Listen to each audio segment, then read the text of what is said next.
Monday here. Time for another chapter. We're getting into it now. This would be chapter 6. Let's go. You ready? I'm ready. Okay. Chapter 6. The moment Nick got home, he went to his computer and looked up Jason's YouTube channel. He didn't know what he expected, but whatever it wasn't what he found. He knew this because of the shock that now ran through his body. Jason's channel was a highlight vlog made up of the best clips from an entire week's worth of filming. The videos were filled with dangerous stunts, pranks, and celebrities. This was all impressive, but it wasn't what had Nick so stunned. Underneath Jason's full name, to the right of his picture, it showed he had 18 million subscribers. Nick stared without blinking until his eyes began to water. When he rubbed them, he looked again. The insane number still remained. He felt baffled. Couldn't even understand how it was possible. Furthermore, he didn't know how he had never heard of Jason before. How many times had he scrolled past his videos on a trending page, only to watch something else? When Nick shut his computer off and went to bed, he found he couldn't sleep. His mind brooded on the number, on what a crazy amount of people 18 million was. He also thought of Daisy and Tom and how they would react to the meeting he had just agreed to. It was a deal far bigger than he ever imagined. How could he keep such a thing secret? Would Daisy slap or thank him? What would Tom's reaction be? Would he strangle Nick? These were all very real images in his head. He was a cheater, but that didn't mean he would allow other men to contact his wife. It would have been one thing if Tom were invited too, but no. This was an exclusive meeting set up in private. Nick's anxiety began to flare. It was too much, too big. How could he even expect such a deal to remain in the dark? 18 million people? There would be no hiding it from Tom. Was there still time to back out of the deal? Sure, Nick had been announced as the guest of honor at the party, but he hadn't done any actual collaborations. People had invited him into their groups and to join in on their games, but it hadn't been anything special. He thought about the other creators then, all varying ages, most in their 20s. The majority had cameras around their necks, and the rest were quick to pull out their phones to record. They were all in the moment, having fun, and at the same time, documenting every second. It was such an odd way to live. Were they actually there, in mind and spirit? Or was it an empty room filled with bodies? Nick's thoughts continued like this through the night. He tossed and turned until nothing short of pure exhaustion wore him out. When he woke, he wasn't entirely sure if he had slept at all. He found Teddy in the living room, with the same sleepless look on his face. "No new subscribers yet," he said when he saw Nick.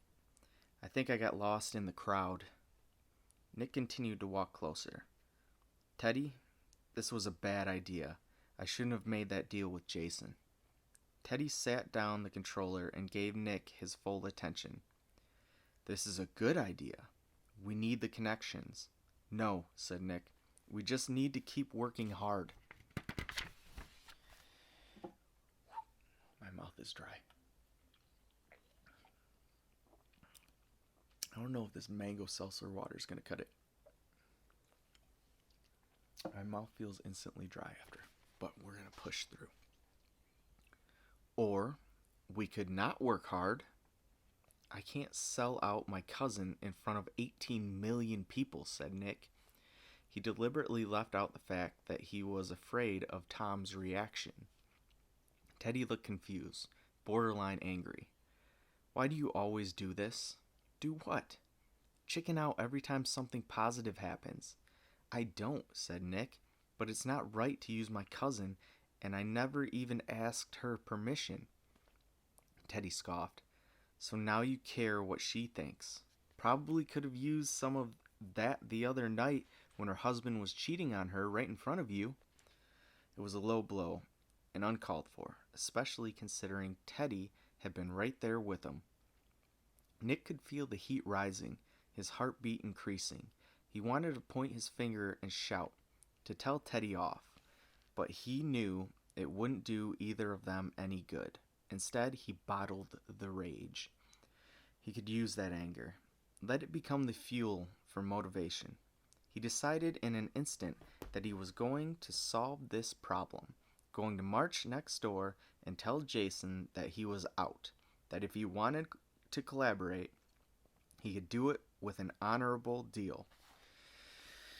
He began moving for the door. Where are you going? Demanded Teddy. I'm ending this. Are you kidding me? Nick marched out the door before he could hear any more objection. The sunlight struck his eyes as he started outside, and he was accosted by the blue sky. The contrast from the shade-drawn house felt piercing. There wasn't so much as a single cloud. Nick rubbed at his eyes, feeling the sting of sleeplessness. He was beginning to wake up, could feel the beautiful weather energizing him. He wasn't a coffee drinker, but imagined the feeling must be similar. He had to remind himself to keep moving, that he was on a mission. He went from the front gate of the palace next door and pressed the button. He went for the front gate of the palace next door and pressed the button. Nick all the way next door, he said before the voice on the other side could ask. Go around back, the speaker on the door replied as the gate swung open. Nick marched through, holding on what was left of his anger. He wasn't easy between the beautiful weather and the walk. He could feel it slipping away. Oh, it wasn't easy between the beautiful weather and the walk. He could feel it slipping away. By the time he reached the house, he had to tell himself he felt angry just to try and stay convinced. The side yard of the house looked small for back home, but large for the area. There was enough room for a line of apple trees. Their branches spread wide, draping over a paver walkway, and trimmed so that their farthest reach, they didn't touch the house. Nick followed the path, staring up at the red apples, dark branches, and green leaves stretching like spider webs in front of the sky. He found himself wanting to pluck an apple, to see what such red and lushness would taste like. Would the flavor be regular, like chemicals, or something more? As he emerged in the backyard, Nick felt struck by how large it was. With almost 2 acres, Jason had an unheard of amount of land in this part of the city. He filled it in with a maze of freshly trimmed bushes. Everything looked so green, with the limits in place on watering lawns.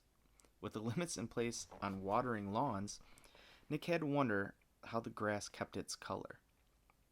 There he is. Nick turned to see Jason standing on the back patio. He wore tan and white clothes and looked as though he were about to go on a yacht. His smile radiated, just as bright as it had been the night before. As Nick moved closer, he could see wide steps at the edge of the patio that led down to an Olympic-sized swimming pool. There were 5 or 6 people down there, some swimming, some lounging. "Did you have a good time last night?" asked Jason, reaching out a hand. Nick took it and shook. "It was nice, thank you for the invitation. It was nice, thank you for inviting me over." "Any time," said Jason. "We're neighbors now. Don't be a stranger." Nick swallowed hard and reminded himself why he came here in the first place. He wasn't going to sell out his cousin, not without her permission. Also, he was afraid of Tom. "Nick all the way in the house," someone yelled from the direction of the pool. Nick turned and saw Erickson, a guy introduced to him the night before. He was a taller guy, handsome, with dark skin and nice clothes. "You ready to make some collaboration videos or what?" Erickson asked as he got closer.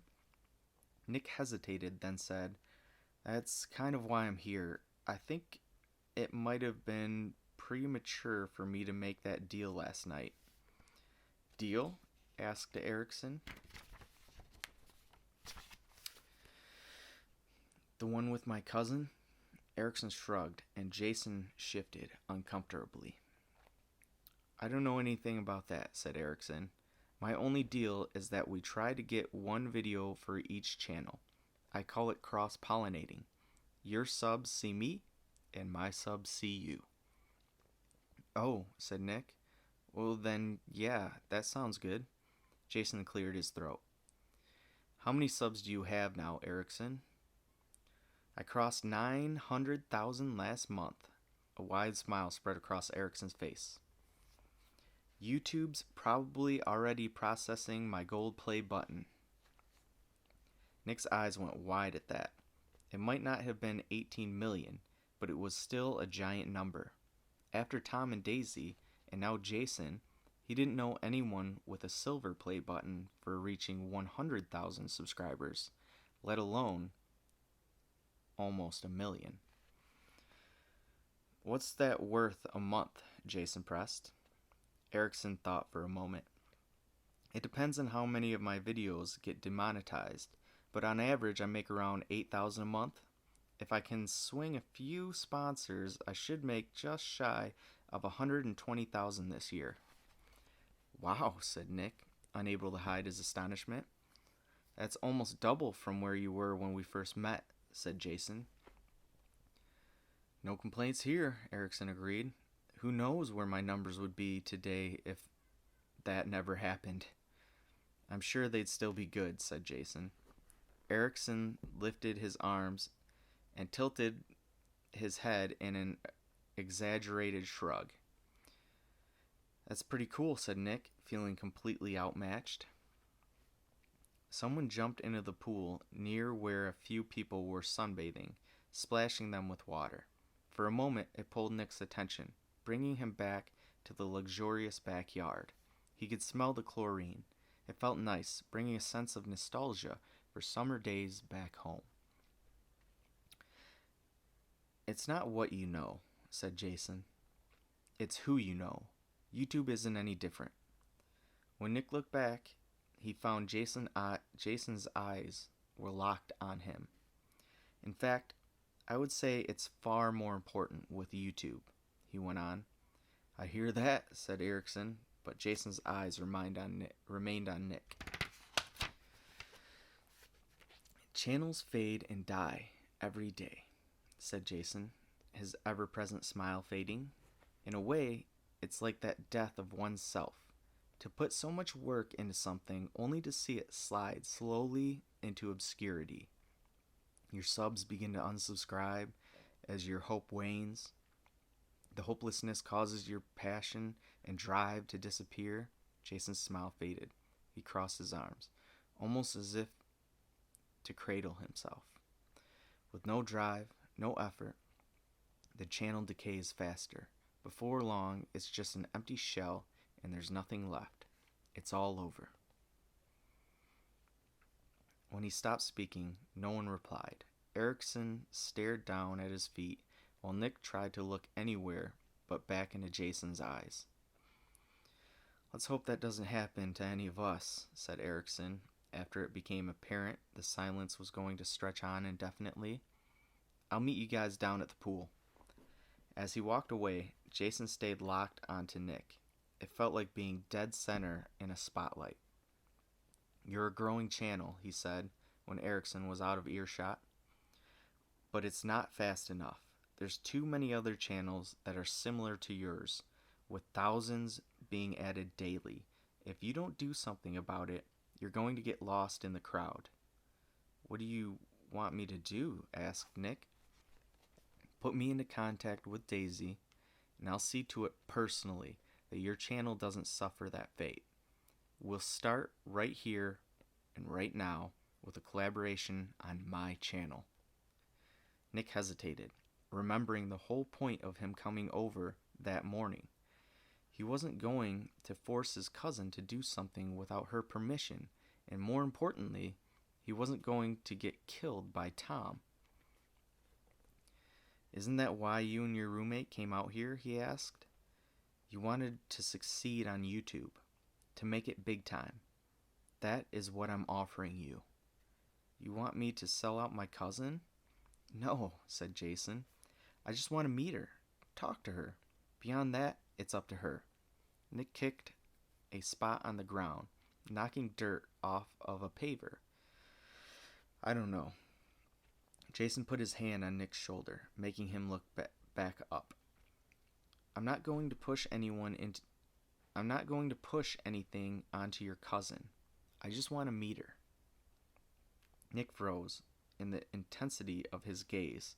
He wanted to move away, to free himself. Perhaps Tom might never find out, or maybe he wouldn't even care, he thought. It's not like it was that big of a deal, just one meeting. "Fine," he said, his resolve melting. He felt relieved when Jason pulled his hand back, that smile returning to his face. "You're not going to regret it, bro. I promise." Nick forced a smile, though he wanted to do anything but. "Are you ready to collaborate?" asked Jason. His mood completely changed. "Now?" replied Nick. "Yeah, I've got 15 5-gallon buckets filled with food coloring. It took 20 people all night just to fill them up." "Why?" "For the pool, bro." He pointed down to where Nick now noticed buckets spaced around the pool. Nick took an educated guess and assumed they were going to dump the buckets into the pool. Once he figured that, his interest was piqued. "You a size 34 waist?" asked Jason. 32 every day since high school," said Nick. Jason pulled out his phone, typed up a quick text, then put it away. Nick watched him, but didn't say anything. "Shall we?" Jason said, holding his hand out towards the pool. At the pool, Nick found himself staring down over one of the buckets. It was filled with red dye. He had to wonder about the color choice and decided blue and green would end up looking too much like pool's natural color. Why they didn't use yellow, purple, or pink, he didn't know. Most of the people at the pool greeted him warmly, though their main attention stayed on Jason. To him, they acted elated, telling him how good he looked for offering to run around.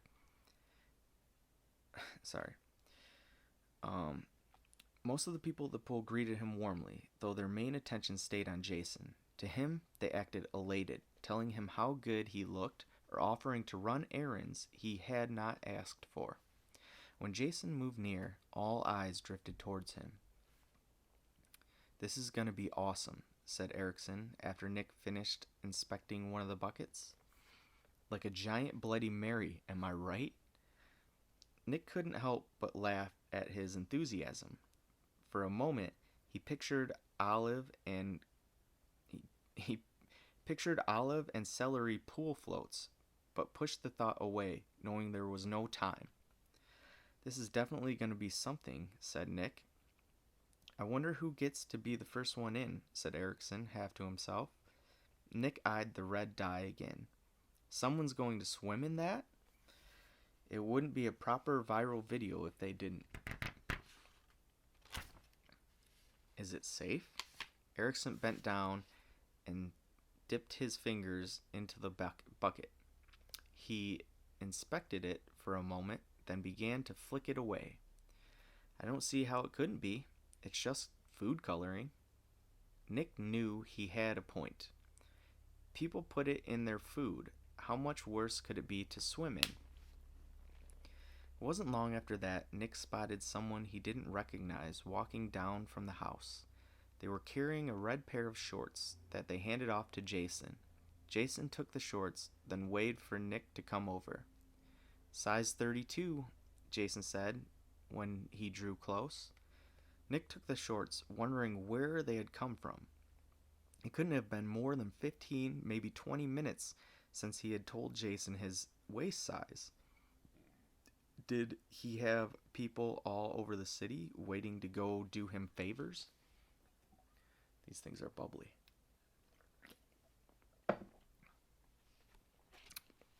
Go ahead. Those bushes... Sorry. People waiting to do him favors? Go behind those bushes and put them on, said Jason, pointing to a row of shrubbery that lined the pool sidewalk. Everyone watched now, so Nick did what he was told without drawing any further attention.